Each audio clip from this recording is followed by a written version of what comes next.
The American people want health care reform that lowers the cost of health insurance without growing the size of government.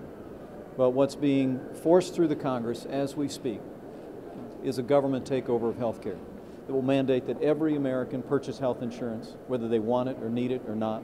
It'll impose massive new bureaucracy and taxes on working families, small businesses, and family farms. And the American people overwhelmingly oppose it. It is Washington at its worst.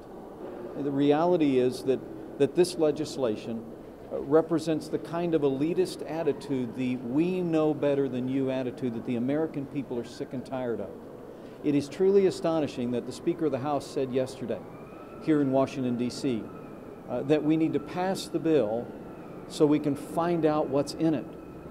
Madam Speaker, the American people know what's in this bill and they don't want it.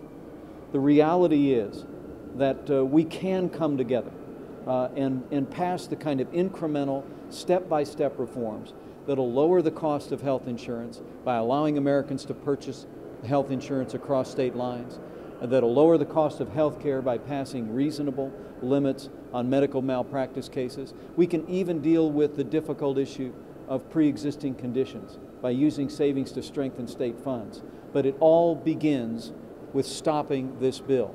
We implore our colleagues in the House, listen to the American people, reject this government takeover of health care, and we will work with you on behalf of the American people to achieve health care reform that'll meet their desires and reflect their values.